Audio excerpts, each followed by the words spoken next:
I realised that up until recently I've been addicted to the high that I experience from being creative. For a long time now, I have identified myself as being a creative, someone who needs creativity, creative pursuits to be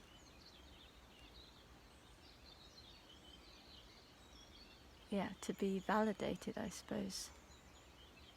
And so when I was in the midst of a creative flow, and that's usually some kind of artistic or often related to writing or, artistically creative, not just in the broader sense of the word. But when I was in the midst of a creative flow, I would feel fulfilled and high and alive. And when that creative flow subsided, or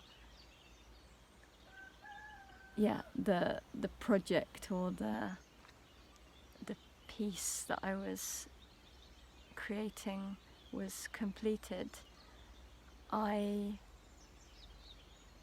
or the inspiration simply dried up, I would feel this sense of deflation and a loss and a kind of lowness that would come from having lost that creative inspiration.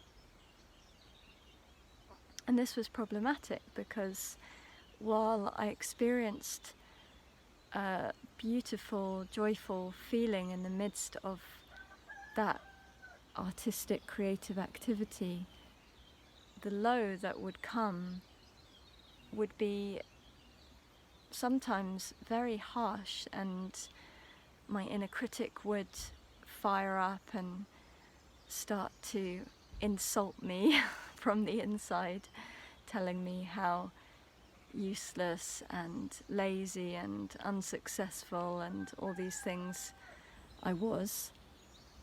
And I'd sort of be waiting, hoping that the next creative wave would come so that I could ride it and feel happy again.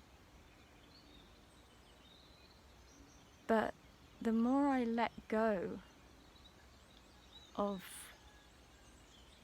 who I think I am, or the more I let go of the identity that I've formulated over this lifetime, and the more I step into presence each moment and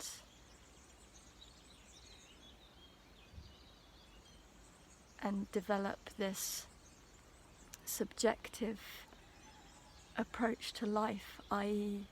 identifying with the perspective, the being behind the doing, rather than the activity itself giving me importance or validation or confirmation of my identity. The more I identify as the subject and the witness of all the content and experiences of this life that I'm going through, then the greater the depth of fulfillment and peace, and I want to say pleasure, but maybe it's just simply the joy of the simplicity of just being that witness overrides the need to feel good and creative and somehow derive some importance or validation for myself through those activities. And the mind, my ego mind, doesn't particularly like any of this. It doesn't like the idea of stillness, or it sees in that stillness and in this new way of being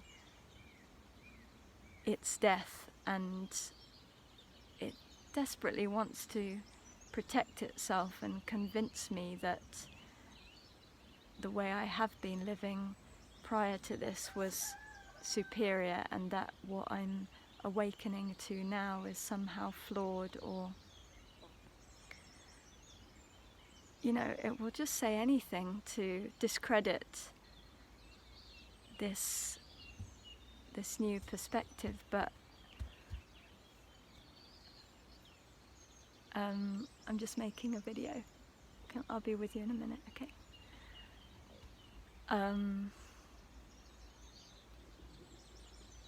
That was my son just coming to find me.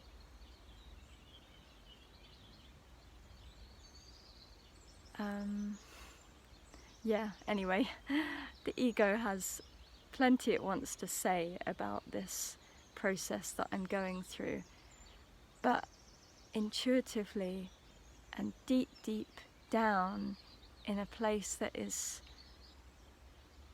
wise and timeless and unshakable, there is this knowing that all is well, and the only important thing is to be aware of the relationship I'm in the present moment.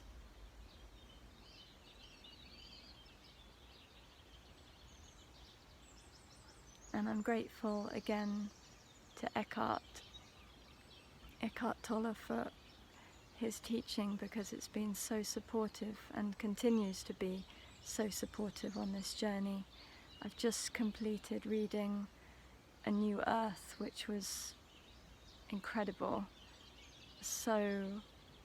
Has given me so much depth and insight, and I'm now participating in the Teacher of Presence course, which has just begun these last few days. And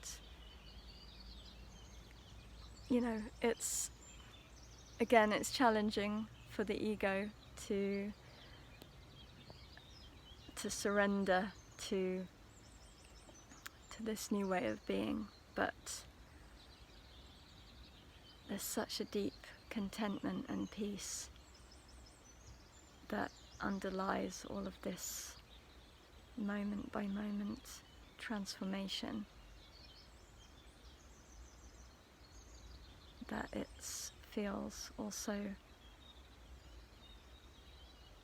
just deeply right and true to embrace it.